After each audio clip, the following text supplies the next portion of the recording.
MCG has been a very happy hunting ground for him in both tests and one days. He's many one-day hundreds here as well. Which means that you get up to, well, on average, 65, 70,000. No, that's 6. What about that?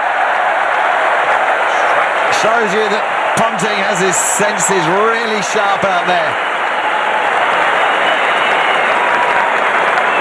He's just gone with it. Walker's got to be careful here. He's over-pitched to Kadich, and now he's short to Ponting. 2 areas where you don't want to be. The man's down there, Steyn moves, and then gives up. It's a ripper.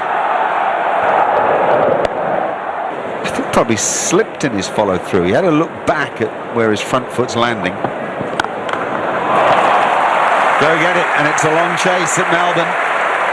Particularly with the boundaries back where they are. It makes it to the boundary's edge.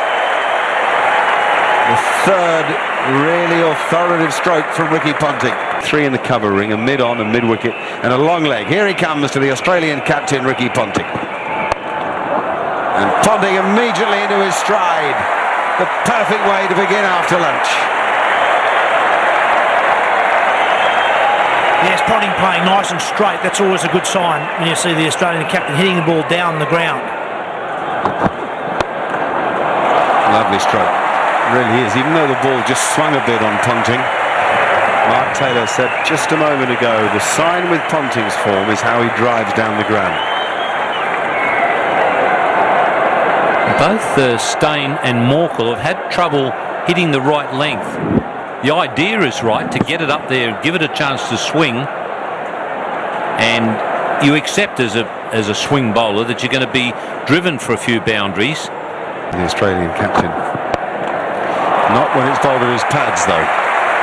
He is a master of that stroke. You could pick some of the Indians, maybe, and well, there are 1 or 2 around, but there aren't many any better than that.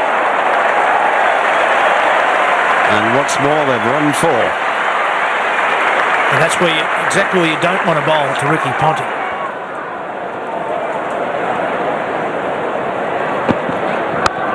It's gone from, that's a great shot. That brings up his 50. That's probably his best shot so far, Ricky Ponting. There was some width there, and he went for it with the full face of the bat. Another half century for this great player. Yeah, super shot that from Ricky Ponting, right out the middle. It's his 50, a well played 52. He wants to stamp his authority very, very quickly on this game. He's starting to do that now. And that crowd clapping like that was good fun, Slats. It's always like, especially as Victoria, they always looked after us here, the crowd in the southern stand, and they're chanting your name. Don't worry, Ricky Ponting's from Tasmania, lives in Sydney now, but Tasmania's not that far away from Vicks. They sort of have adopted him as well. Try and claim, there's only Peter Siddle in there at the side, so we're going to claim as many as we can. We might take Ponting as well, the captain. It's gone again, that's another one, that's 4 more. And they love this. Great straight players in the first afternoon, that's the time to bat. A bit of work and good use of the feet. Well, I think a big turning point in the Australian cricket team's success this summer might come about by the captain just performing. Not so much about the strategy on the field when he's patrolling with the troops. It's more about this dominance with the bat. That's what he does so well, and that will just make the dressing room so much more confident. If the skipper's on fire, then it's amazing how it can run through the rest of the team. And every run, and there's 4 more, there's 12 of them, 12 of the best at the MCG. Written to the raw. What a shot.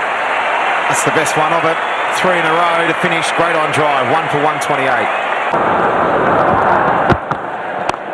Well, they're not. That's a beautiful shot.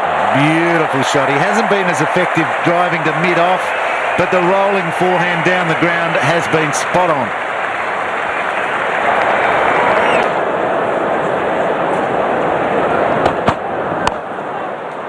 Yeah, and that'll run away. It is exactly the shot that Callis is trying to set both these right-handers up to play. In the moment they're getting away from it, it's Ricky Ponting now. He's fast approaching another Test match 100. 91, the captain.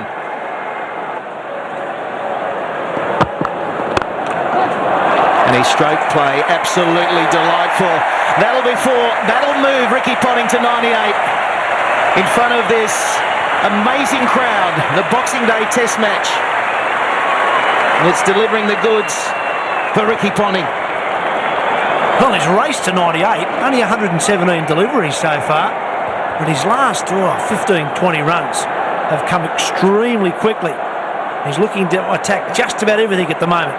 Here we go, 98, chance for another Boxing Day 100 for Ponting. And Pushard, 99. No, he won't come back for the second. There was a thought. Had he hit it soft enough to come back for two? Michael Clark, I think, was trying to do the right thing and make out he was looking for two. Would have been suicide. Men in the outfield creeping close. And he's going for it. He's got it. Ricky Ponting.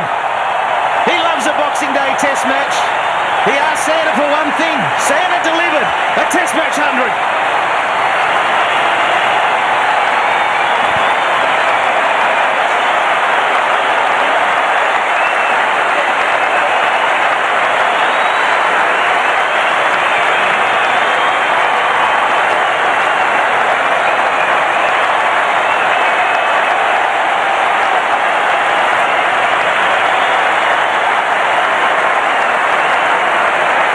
Well, special cheers really from the MCG crowd. They love their cricket down here and they know the pressure on that man. Well, it's been on that man throughout this year, and special cheers I felt.